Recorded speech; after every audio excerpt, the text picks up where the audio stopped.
సైలెంట్గా వెళ్ళి రిషి చేతిలో ల్యాప్టాప్ లాక్కుని పక్కన పడేసి అతను రియాక్ట్ అయ్యేలోపు తన ఒళ్ళో కూర్చుంది హర్షి. మాట రాక చూస్తున్న హర్షి రిషి ముఖం మీద చూపుడు వేలుతో రాస్తుంటే, నా మీద కోపం అప్పుడే పోయిందా అని అడిగాడు రిషి. నీ మీద నేను ఎంతోసేపు కోపంగా ఉండలేను, అది నీకు కూడా తెలుసు కదా బావా అంటూ అతని కౌగిల్లో ఒదిగిపోయింది. కాసేపటికి రిషిని వదిలి పెదవులు మడిచి ముద్దు పెట్టడానికి ముందుకు వస్తూ సోఫాలో నుండి దబ్బున కింద పడింది. బాని కూని రాగం తీస్తూ పచ్చడైన ముక్కును పట్టుకుని కళ్ళు తెరిచి తనని తాను చూసుకున్న హర్షి నేల మీద ఉండడంతో ఏం జరిగిందో అర్థం కాలేదు తనకి. వెంటనే తను చేపట్టుకుని పైకి లేపుతూ, పట్టపగలే కండం మొదలు పెట్టవా అన్నాడు రిషి బేస్ వాయిస్లో. నేను కలగన్నానా అని అయోమయంగా బిత్తిరి చూపులు చూస్తున్న హర్షిని చూసి, ఏమైంది అని అడిగాడు రిషి. ఏం లేదన్నట్టుగా తలూపి ముక్కుకి తగిలిన దెబ్బకి కళ్ళు కూడా బయలు కమ్ముతున్నట్టు అనిపించడంతో, నాకు నిద్ర వస్తుంది, రూమ్కి వెళ్తాను అని చెప్పి అక్కడి నుండి వచ్చేసింది. జరిగింది కళ అయినా నా పిచ్చి కానీ నాకంత ధైర్యం ఎప్పుడొచ్చి చచ్చిందని నిజం అనుకోవడానికి అనుకుని బెడ్ మీద వాలి నిద్రలోకి జారుకుంది. కాసేపటికి అమ్ములే అని తన నిద్రలేపుతున్నాడు రిషి. అబ్బా బావా ప్లీజ్ ఇంకో 10 నిమిషాలు తర్వాత చదువుకుంటాను అని చెప్తుంది నిద్రలో. అచ్చా, మరి అంత చదివిపిచ్చున్న దానిలో నిద్రలో కూడా జీవించేకే టాబ్లెట్స్ వేసుకునే టైం అయింది, లంచ్ చేద్దు లేవే. ఎందుకు బాగా అరుస్తావు అంటూ లేచి కూర్చుంది హర్షి. చెప్పిన మాట వినకపోతే అంతే. ప్లేట్ అందుకోబోతున్న హర్షి నెత్తి మీద మొట్టి, వెళ్ళి ఫేస్ వాష్ హ్యాండ్ వాష్ చేసుకుందా అన్నాడు. జ్వరం వచ్చిందన్న జాలి కూడా లేదు ఈ మనిషికి అని గొనుక్కుంటూ వెళ్ళి ఫ్రెష్ అయ్యి వచ్చింది. తిను అంటూ ప్లేట్ తన చేతికి అందించి తన ముందు కూర్చున్నాడు రిషి. మరి నువ్వు తినవా? నేను తింటాను, ఫస్ట్ నువ్వు తిను. నిన్నటి సీన్ ఎక్కడ రిపీట్ చేస్తుందోనని ఈసారి ఆన్సర్ మార్చాడు రిషి. సరే అంటూ అన్నం కలుపుతూ ఉంది హర్షి. ఇదేంటి చెప్పిన ఒక్క మాటకే బుద్ధిగా తింటుంది అనుకుంటూ తనని చూస్తూ ఉన్నాడు రిషి. తన అలా ఆలోచనలో ఉండగానే కలిపిన ముద్దని చేత్తో పట్టి రిషి నోటి వరకు తెచ్చింది హర్షి.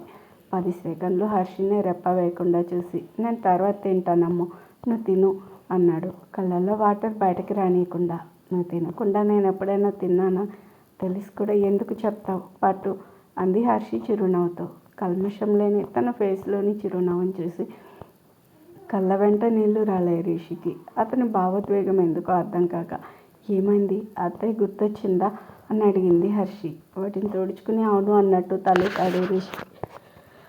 నేనే కాసేపు అత్తయ్యను అనుకో, నోరు తెరువు బావా, నా చేయి నొప్పెడుతుంది అంది ఏడుపు ముఖంతో. వెంటనే తన చెంపనిమిరి హర్షి చేతిని పట్టుకుని ముద్ద నోట్లో పెట్టుకున్నాడు. ఇంకో ముద్ద కలుపుతున్న హర్షి చేతిని పట్టుకుని ఆపి, నేను తినిపిస్తాను అని తన చేతిలో ప్లేటును అందుకొని తనే స్వయంగా తన చేతితో హర్షికి తినిపిస్తున్నాడు రిషి.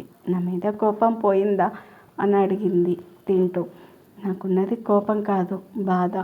ఏదైతే ఏంటి, ఏ ఎమోషన్ అయినా నా మీదే చూపిస్తారు కదా తమరు అంటూ గొనిగి, పోనీ ఆ బాధే పోయిందా? చిన్నగా నవ్వి, నేను ఈ విషయంలో ఎందుకంత స్ట్రిక్ట్గా ఉంటాను ఎప్పుడైనా ఆలోచించావా? ఎందుకేంటి, నా గురించే కదా, నాకేమైనా అవుతుందేమో అనే కదా అంది హర్షి. కాదు, ఇంకేమైనా అయితే నేను ఉండలేను కాబట్టి.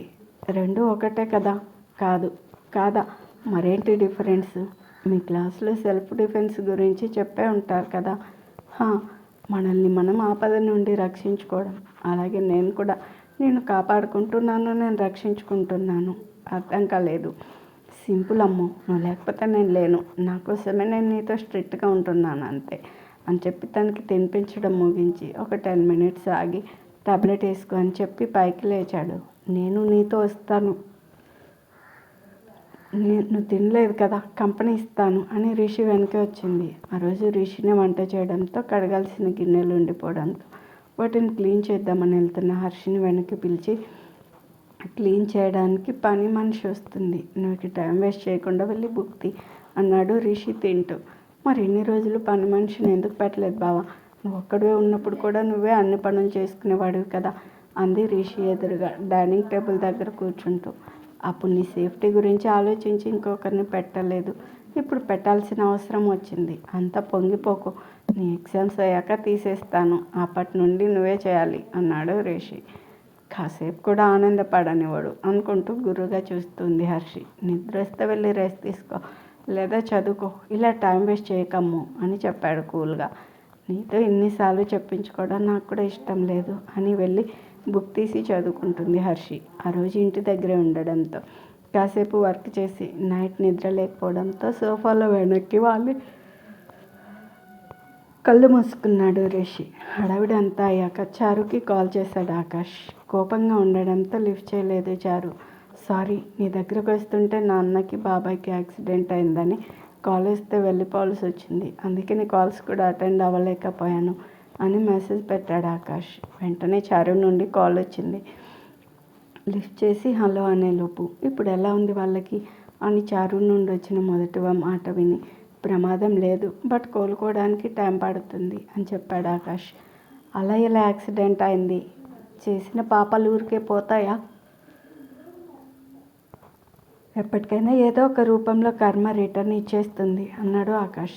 ఇప్పుడు ఏ హాస్పిటల్లో ఉన్నారు? నేను వస్తాను అంది చారు. ఇప్పుడు వద్దు అన్నాడు ఆకాష్ వెంటనే. ఏమైంది? నేను వస్తాను, నాకు నిన్ను కూడా చూడాలని ఉంది. నాకు మాత్రం లేదా? కానీ ఇప్పుడు వద్దు ప్లీజ్ ఆకాష్, ప్లీజ్ చారు, అర్థం చేసుకో. అమ్మ వాళ్ళని కూడా వద్దని చెప్పాను. కొన్ని రోజులు వాళ్ళని ఇలా ఒంటరిగా వదిలేయడమే మంచిది. మరి నువ్వెందుకున్నావు అక్కడ? వాళ్ళు మంచోళ్ళైనా చెడ్డోళ్ళైనా నాకంటూ వారిపై బాధ్యతలు ఉన్నాయి చారు, వాటిని చేయక తప్పదు. ఎంత వాళ్ళు రాక్షసులైనా నన్ను ప్రేమగానే చూశారు. ఇలా అయిన వాళ్ళ రుణం తీర్చేసుకుని గుండె భారం దింపుకుంటాను అన్నాడు ఆకాష్. ప్లీజ్ ఆకాష్, ఇంకోసారి ఆలోచించు. ఒంటరితనం ఎంత డేంజరో నాకు తెలిసి నిన్ను ఇలా వదిలేయలేను. నేను వస్తాను ప్లీజ్ అంటూ బతిమాలింది చారు. కాసేపు ఆలోచించి సరే నీ ఇష్టం అని హాస్పిటల్ అడ్రస్ చెప్పాడు ఆకాష్. ప్రాజెక్టు గురించి తనకున్న డౌట్స్ రిషితో డిస్కస్ చేద్దాం అనుకున్న ఆనంద్ ఆ రోజు రిషి ఆఫీస్కి రాకపోవడంతో మేనేజర్ రవిని రిషి గురించి అడిగాడు. సరే ఈరోజు ఆఫీస్కి రారని రవి చెప్పడంతో తన డౌట్స్ అన్నీ రిషికి మెయిల్ చేశాడు. మెయిల్స్ చెక్ చేస్తున్న రిషికి ఆనంద్ పంపిన మెయిల్ కంటపడి ఓపెన్ చేసి చూశాడు. మొత్తం చదివి ఒక్క రోజులోనే ఇన్ని డౌట్సా అనుకుని మేకే కాల్ టు సైట్ ఇంజనీర్ అని చెప్పి నంబర్ ట్యాప్ చేసి పంపించాడు రిషి. అది చూసి థ్యాంక్ యూస్ అని రిప్లై ఇచ్చి తన పనిలో పడ్డాడు ఆనంద్. టాబ్లెట్స్ మత్తు వల్ల చదువుతూనే బెడ్ మీదకు వాలిపోయింది హర్షి. అలా డీప్ స్లీప్ వేసేసింది. ఫీవర్గా ఉండడంతో రిషి కూడా ఎక్కువ స్ట్రిక్ట్గా లేకుండా తనని వదిలేశాడు. 3 రోజుల తర్వాత తను నార్మల్ అవ్వడంతో చెకప్కి తీసుకెళ్ళి ఆ తర్వాత కాలేజ్ దగ్గర డ్రాప్ చేసి తన ఆఫీస్కి వెళ్ళిపోయాడు రిషి. తన బాబాయ్లని కొట్టి వచ్చేసిన తర్వాత వాళ్ళు ఎలా ఉన్నారో తెలుసుకునే ప్రయత్నం కూడా చేయలేదు రిషి. ఆనంద్ వచ్చాక ప్రాజెక్ట్ పని వేగవంతం చేశాడు రిషి. ఒక మంచి శుభముహూర్తాన్ని సైట్ శంకుస్థాపన ధనుంజయ్ సునంద దంపతుల చేతులతో పూజ చేయించి ప్రాజెక్టు స్టార్ట్ చేశాడు రిషి. పూజ అంతా అయ్యాక ఇలాంటి టైంలో కూడా మీ వైఫ్ని తీసుకురావా అని అడిగాడు ధనుంజయ్. బదులుగా నవ్వి సైలెంట్గా ఉన్నాడు రిషి. తీసుకొస్తే మీ ఆవిడకి దిష్టి తగులుతుందని తీసుకురావట్లేదా అంది సునంద నవ్వుతూ. తీసుకొస్తే మీ ఆవిడకి దిష్టి తగులుతుందని తీసుకురావట్లేదా అంది సునంద నవ్వుతూ.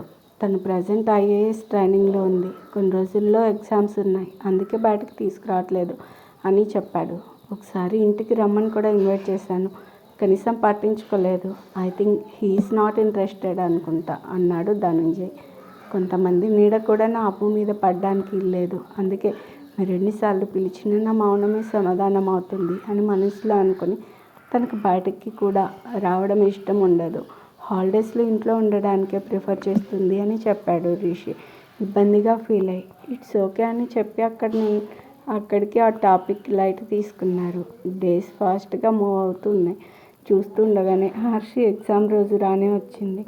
తను ఎక్కడ టెన్షన్ పడుతుందోనని తనకంటే ఎక్కువ కంగారుగా ఉన్నాడు రిషి. హర్షి మాత్రం చాలా కూల్గా ఉంది.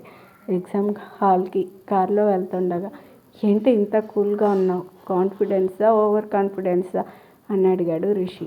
2 కాదు, కాన్సన్ట్రేషన్. నేను ఇప్పుడు ఏవి ఆలోచించట్లేదు. మైండ్ పీస్ఫుల్గా ఉంటేనే చదివింది ఎక్కువ గుర్తుందట.